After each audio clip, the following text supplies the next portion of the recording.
नमस्कार, मैं मोहम्मद आसिफ और आप देख रहे हैं SPN9 न्यूज़। पिछले कुछ दिनों से केंद्रीय मंत्री ज्योतिरादित्य सिंधिया की तारीफें हो रही थी, उनका कद बढ़ता जा रहा था।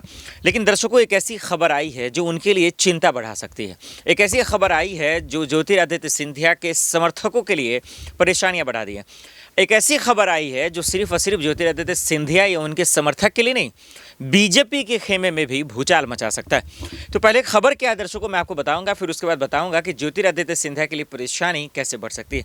कहते हैं गुस्सा पे जिसका कंट्रोल होता है फिर वो कहीं भी कंट्रोल अपने आप को कर सकता है, लेकिन जब बेकाबू हो जाते हैं तो चीज़ें हद से गुजर जाती हैं।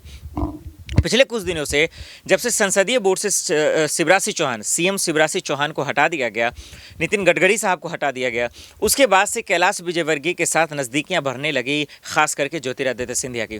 खूब तारीफें हुई कि सीएम का चेहरा हो सकता है, तरह तरह के कयास लगाए गए।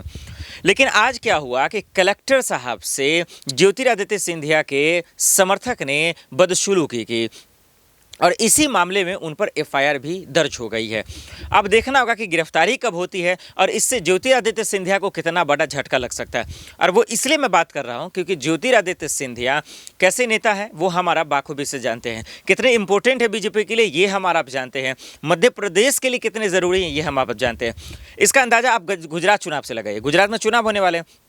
बीजेपी के लिए सबसे युवा नेता जिग्नेश मेवानी थे, 6 महीने के लिए जेल भेज दिए गए हैं।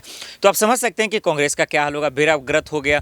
तो मध्य प्रदेश में भी चुनाव होने वाले हैं और ऐसे में ज्योतिरादित्य सिंधिया जैसे नेता अगर उनके समर्थकों पे परेशानी आएगी, अगर वो गिरफ्तार हो सकते हैं क्योंकि एफआईआर दर्ज हो चुका है, और अगर गिरफ्तार हो जाते हैं तो फिर बीजेपी का क्या हाल होगा ये आप दर्शकों से बेहतर नहीं जानेगा। देखना होगा कि सिंधिया का अब तक इस पर बयान नहीं आया है और न ही मध्य प्रदेश के मुख्यमंत्री सीएम शिवराज सिंह चौहान का बयान आया। तो देखना होगा कि आखिर इस एफआईआर दर्ज के बाद क्या मध्य प्रदेश में होता है, उनकी तरफ से बयान क्या आते हैं।